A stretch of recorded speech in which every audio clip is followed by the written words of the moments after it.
Please. Thank you, Presiding Officer. One of the things I admire about the Tories is their pure brass neck. You know, Miles Brigg comes up, talks about the NHS, just refuses to talk about the NHS south of the border, doesn't mention the humanitarian crisis that the British Red Cross described, or the junior doctor strike. And remember, this is the place where you're in control, where your words have to be turned into actions. We get Murdo talking about the economy, refusing to talk about Brexit and the impact that's going to have, 80,000 jobs and reduce GDP by 5%. Sorry, Murdo Fraser, because I don't want to be accused of being rude. My apologies, Murdo. And, and now today, we have Adam Tompkins. And Adam Tompkins knows very well that I'm very fond of him. But for him to get up here and talk about housing as if this is a major issue for the Tory party is laughable. I mean, the next thing we'll be getting our education spokesperson getting up proposing free school milk and our economy spokesperson saying that there should be jobs for the miners. This is just rewriting history.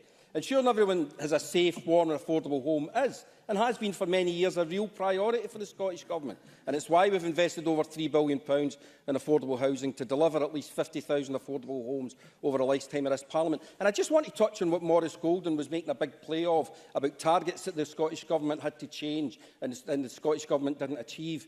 He seems to have missed out, again, it probably takes me back to my early comments, he seems to have missed out something very important that happened around about 2007, 2008.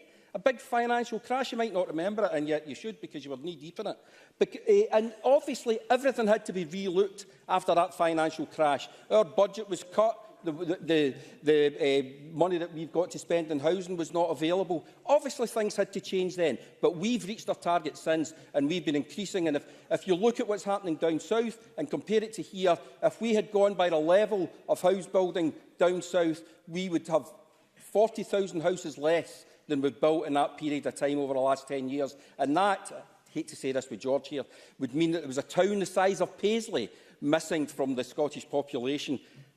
Good thing, bad thing, you tell me, I don't know. But, Presiding Officer, we can be proud of our record in terms of housing. I want to go on to the Right to Buy scheme. It's been touched on earlier on. What hasn't been mentioned yet was when that Right to Buy scheme was brought in, and it was brought in purely for political reasons. It was not brought in to help people to buy houses to make their lives better. It was brought in because she thought that if people bought their houses, they would turn into Tories. And that's what it was all about. And I'll tell you how you can tell that. Because local authorities were barred from reinvesting that money in housing. And if they were serious about housing, that's exactly what they'd have done with that money. Certainly, Angus MacDonald. Angus MacDonald, please.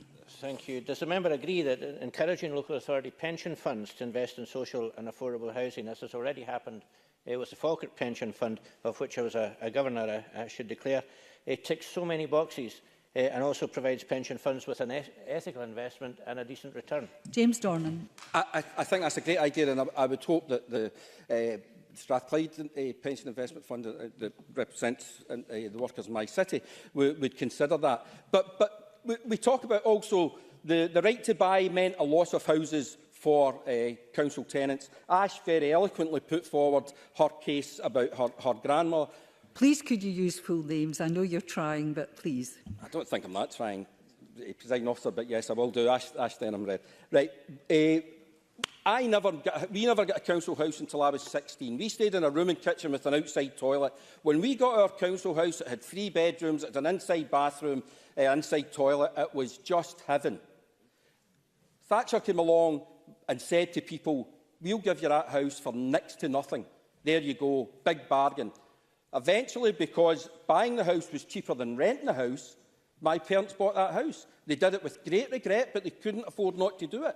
What they didn't read was the small print that meant that people were going to have to pay huge bills that they never had to pay before, that they weren't aware of the knock-on effects, because the same close that they moved into in 1969, a close for many of you is a tenement that's got lots of different houses in it, has now got 2 private landlords,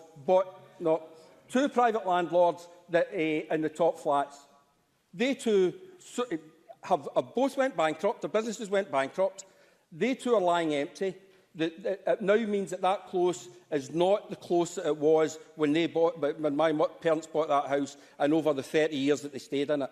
So that's the downside of what you've done. You never did this. I'm not taking you seriously for one instant about why you're doing this. You're doing this because Ruth Davidson has had bad press all summer, and what she thought was, let's see if we can get something to deflect attention and show that we are the good Tories and not the supporters of the rape clause and the UDP deal in Westminster and Brexit. And that's what this is all about. This is the not members about in his housing. closing moments.